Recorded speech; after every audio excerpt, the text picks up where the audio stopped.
ቢንያም ግርማይ ኣብ ናይ ቀዳማይ መድረኽ ፓሪስ ኒስ ድሙቕ ውፅኢትን ጣዕሳን ኣብቲ ጉዕዞ ናብ ፀሓይ ሬስ ቱ ዘ ሳን ብዝብል ሳጓ ዝፍለጥ ዓብዪ ናይ ፍራንስ ውድድር ፓሪስ ኒስ ኤርትራዊ ኮኸብ ቢንያም ግርማይ ኣብቲ መኽፈቲ ቀዳማይ መድረኽ ሓያል ቃልሲ ኣርዩ። እቲ ውድድር ኣብ ከባቢ ርእሰ ከተማ ፍራንስ ዝተኻየደ ኮይኑ ቢንያም ምስቲኦም ዓለም ለኻዊ ዝና ዘለዎም ተቐዳድምቲ ተሓዊሱ ክሳብ መወዳእታ ብርቱዕ ቃልሲ ገይሩ። ቢንያም ግርማይ ነቲ ኣብ ካርዮሱ ፓውሲ ዝተዛዘመ መድረኽ ሓምሻይ ኮይኑ ብምዛሙ ናይዚ ዓመት እዚ ራብዓይ ቶፕ 5 ውፅኢት ኣመዝጊቡ ኣሎ። እዚ ውፅኢት እዚ ቢንያም ኣብ ብሉፅ ብቕዓት ከም ዘሎ ዘርኢ እኳ እንተኾነ ንሱ ግን ካብ ዝበለፀ ክገብር ከም ዝኽእል እዩ ገሊጹ።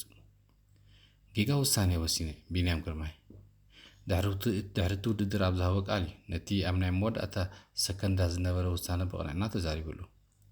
ኣብቲ ናይ መወዳእታ ስፕሪንት ብየማናይ ወገን ክሓልፍ ዝወሰንክዎ ውሳነ ጌጋይ ነይሩ።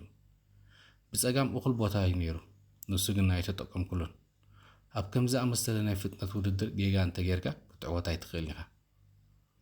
ብተወሳኺ ቢንያም ንኣባል ጋንቱ ኤንኤስኤን ዘለዎ ንኣዳ ገሊጹ።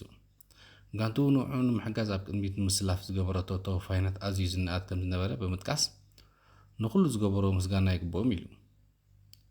ንመጻኢ እንታይ ንፅበ? እቲ ውድድር ገና ጀማሪ ዘሎ። ቢንያም ሓምሻይ ኮይኑ ምውድኡ ነቲ ንቐጻል መድረኽ ዝሓዞ ናይ ቀጠልያ ማልያ ነጥብታት ንምእካብ ኣብ ጽቡቕ መበገሲ እዩ ዘሎ።